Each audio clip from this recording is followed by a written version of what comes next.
Welcome,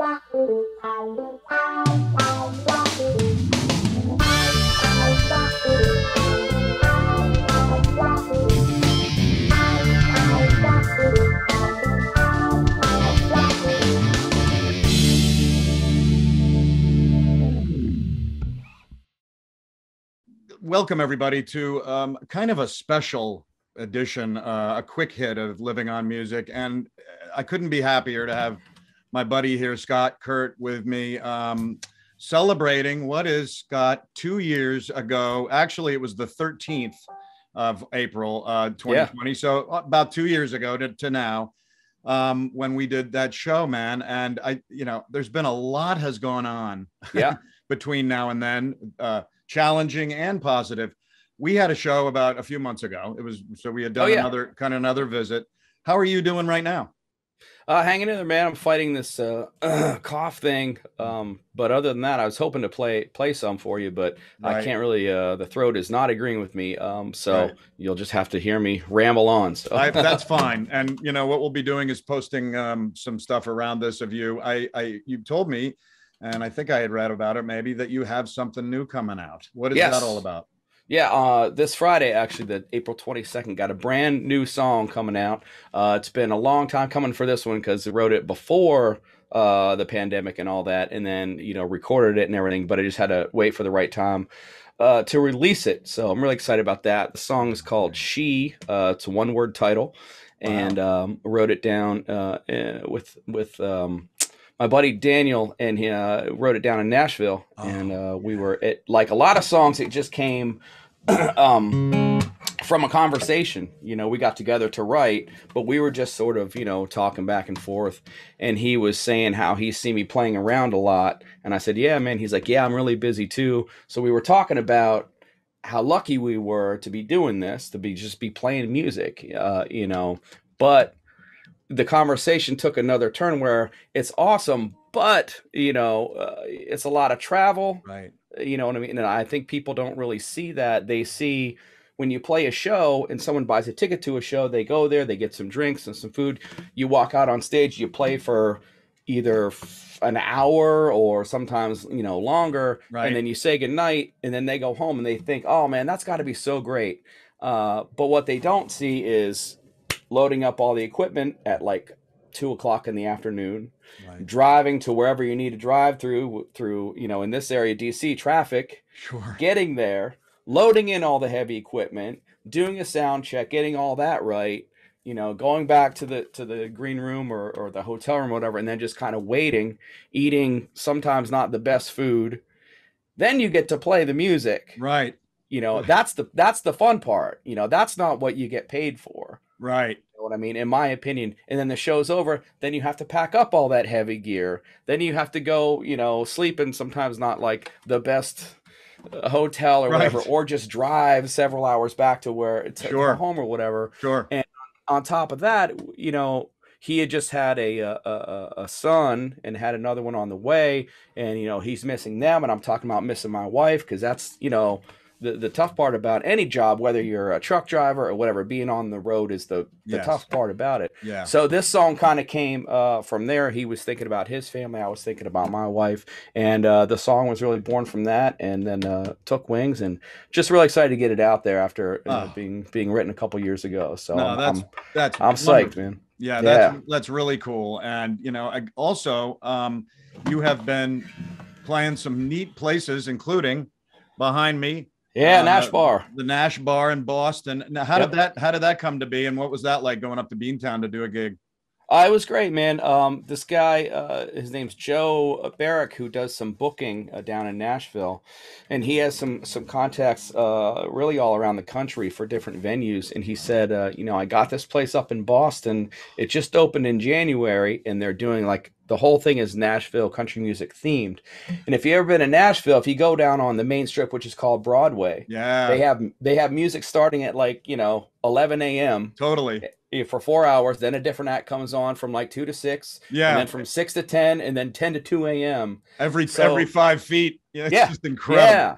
So they took that theme up in Boston. So you come into the place at, during the daytime, and there's a stage downstairs, there's a stage upstairs, and they always have music playing. Oh, And they booked us for 2 nights there to be sort of like the headliner nice. of the Friday and Saturday evening shows. And it was a full band show, Oh, and it was fantastic, man. They really treated us well, and the fans up there were nuts. I mean, you don't think Boston and country music, but it was packed both nights, and it was really great. They were just singing along, and it was great, man. The worst part about it, as usual with a gig like that, was the travel. On the way up, it rained the whole way. Like, not even, oh wow, that's a nice little 10-minute break. The whole way. oh, And there were standing water on the road. I mean, it was just like, there's nothing going to stop us from playing Boston. So we went up. And the cool thing was, our bass player, Chris, his cousin lives in Connecticut, in Bristol. So we got to drive by, and he works for ESPN. There you go. So we got to drive by the ESPN campus and see all that stuff. So that was pretty cool. A nice little break up there. And then we got to the gig, and then drove back on Sunday with much better weather, and got through Jersey, New York with very little traffic. So yeah, it was much better drive back. But the gigs themselves were fantastic. And like I said, the crowds were really hungry for country music. So it was great. That is. I wish I was up there for that. I'm a Boston University grad, as I think I've said. Yes, yeah. And a Connecticut home, from Connecticut. But how wonderful that is. 2 years ago, when you and I, we'd known each other for 20 some odd years. Forever. That's why I wanted to get you on as my first guest. And it's been 2 years since then. And you have, in some ways, thrived. You've been writing music. You've been playing when you could get back out there. I noticed, you just said you're playing, 3-4 gigs in this week and all this. Yep. How are you feeling as things are starting to open up? We also have this damn other variant that is making people nervous. And then So how are you feeling in general about Scott Kurt music? I'm feeling pretty good. I think that if people are smart, because things were so unknown in the beginning of this, now people are kind of figuring out, like, hey, masks do work. You know what I mean? And people that, I think if people just sort of stick to the rules, and things will open up and get better. And it's a lot of, you kind of learn as you go. And if people don't get too silly, then I think we'll definitely, I'm feeling pretty good about it, because I haven't encountered anybody who's been like belligerent about it. You know what I mean? If we show up and we're loading in and we're wearing masks, it's not like, oh, why are you wearing a mask? That ain't, that kind of stuff. So everybody's been really kind about that and understanding. And some shows still aren't, some rooms aren't at full capacity yet. And people are, for the most part, people who just love music are just happy to have it back in any capacity they can, I think. Well, that's true, Scott. I talked to Michael Jorick from the Birchmere a few days ago. I wrote a piece just on local music venues opening up a little bit, and it was focusing on what Michael was telling me, and that's something he said, and it was at the end of the article, where people have a love of music, most people, and they have it forms who they are in the music or in the arts. And it also creates like-minded souls getting together. And that's what people love so much, is not only hearing the music, but being with people that are there. And that because, gosh, I saw the footage from, I think it was the Boston thing with the people singing. What were they singing in that video you posted? Oh, we were doing that old Four Non Blonde song. Yeah, that's it. The What's Going On. Which is always a fun one to play, because it's weird. A song like that, just no matter what genre I've heard, metal bands do that, rock bands, country bands, and everybody just loves to sing along to that song. And like you said, it's about people coming together as a group with the common love of music. And speaking of Michael and the Birchmere, the Birchmere was the first gig back after when things started to open up that I played like a real venue. Like I had done some private events and things like that, but that was the first time I was back on a stage with a big PA back in, I think, February of 2021. Was that opening for Sam Grow? Yeah, I was playing with Sam, who's been on this show. So it was weird to be back on a stage after being gone for that long amount of time, because hearing your voice through a monitor that loud, because I was doing the Facebook Live shows where it's just sort of here, you just kind of, but I was like, whoa, that sounds different. There's a little bit of a delay in the room, and I had to kind of like, get on that bike again. And once I got going after about the second song, I was like, oh, this is what I do. That's it again. Yeah. Right. And that was the Birchmere place. It was like the capacity was way low because they were still trying to do the distancing with tables. Right. But they did it. They opened up and they said, look, we know it's not how it was. But we want to get music back, and Right. people bought tickets and came out. So thanks to the Birchmere for doing that, and all the venues in the area for doing what they had to do to get by. I mean, I know the State Theater was having like shows outside in their parking lot, so people could be out, in the open air. So I think the venues were really on board with.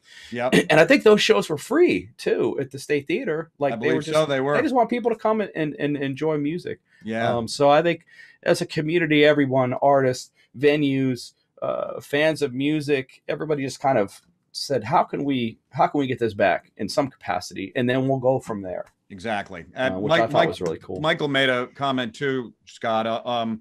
There are people who have had rescheduled shows, and he's running into this, and he said he's talked to colleagues across the country, and they're all running into this same thing where the people either forgot they had the concert, they are too nervous about coming back, or they scheduled something else when the concert's been rescheduled. So that's been a very interesting thing for Michael and a lot of venues because of that rescheduling. I know we're going to the Chesapeake Bay Blues Festival in a month in May, and that was rescheduled twice, and we couldn't go on the Saturday, so we had to reschedule our. So it is something that's going on, and I know. But what sounds great, Scott, is that you're continuing to write. Yeah, because it comes out of your soul all the time. The gigs are churning along. You'll get through the throat thing, but I think if we wrapped up here, for the last 2 years, what was the best thing that's happened to you? I hate in interviews when people say that's a good question, but that is a good question. I think the ability to get through things, you know what I mean? And I think that goes across the board with everyone, whether it's music or whether, but just digging in and saying, this is what I love to do. It's been taken away, from me in certain ways, but how can I still do it? And I think that was the way to just figure things out, because when this all went down, I had booked in 2020 in January, I was booked solid through the fall every weekend, and I was so happy and proud, of working with myself, booking myself, working with different agents. And I was like, this calendar, I'm looking at it, I'm like, this is beautiful. And it all got taken away, so that, like, oh, what do? Do you just cry and say, oh, poor me, this sucks? Or you just get back to work. Right. And I think that was, not that I would want to do it again, or want something like this to make that happen, but the ability to just get through things and, figure it out. If it's something you love to do, you'll figure it out. Yes. So yeah, I would say something like that. No, that's great. And it doesn't hurt to have an amazing wife like you have. Absolutely. Sweet. And your cats. And that had to get you all through it. Well, look. Yeah, for sure. And, speaking of my wife, she is actually doing some work over with folks in the Ukraine where she's counseling victims, things like that. So that's, she's sort of lit a fire in her, and she's planning to do, and it's all in the planning stages right now, but do some sort of benefit concert for the humanitarian aid going over in Ukraine. So keep everyone posted about that as that develops. So. Oh, absolutely. Yeah, man. Well, yeah, leave it up to her to do that. Yeah. I rain down blue and yellow on her as we speak. Absolutely. There was an incredible picture on the cover of the Washington Post this morning when I woke up of a woman whose father had died after a shelling, and she's leaning over him. And it's just one day after the next with the terror over there. Well, good. I mean, between that and the pandemic, that we all can kind of keep ourselves straight. I thank you again for doing the couple of shows and kicking this off with me 2 years ago this week. It reminded me, that reminded me of two things. One was the City Winery in DC. Yeah, it's been open for a couple years now, and like I was the first guest on this show. I was the first artist to play at the City Winery in DC, and it's funny because the first ticketed show was, I think, Suzanne Vega, but John O'Neill, the talent booker there, they had done like a sort of a soft opening for their private, members and things. And he said, hey, do you want to play this? I said, yeah. He's like, now you'll be the answer to a trivia question. Who's the first artist to ever play at the City Winery? He's like, that's me. So it's oh my God. The first guest on this show too. And also congrats on this show, because I love to see how it's grown too. I love the shows with like John Carroll and Jan and Sam Grow and Billy Coulter and, you know, all friends of mine, and Ron, you know, Newmeyer. So all those have been so cool to see, to watch the show grow too. And Thanks.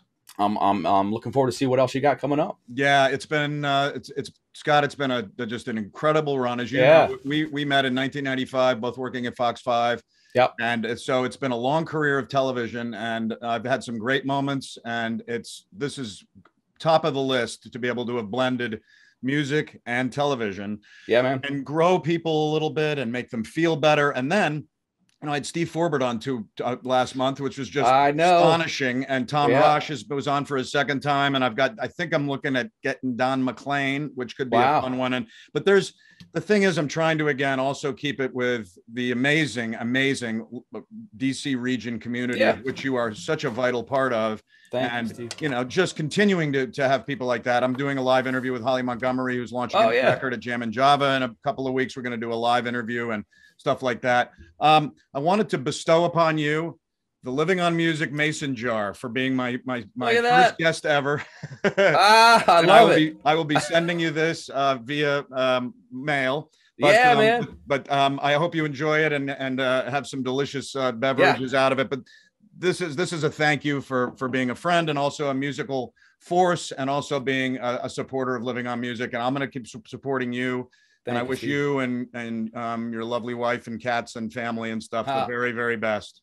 Thanks, Steve. Right back at you, man. All right. Well, let's keep in close touch, everybody. Scott Kurt and Living on Music 2 years ago, and we're both here today. Hey, that's right. Oh, great, man. Talk to you soon. All right.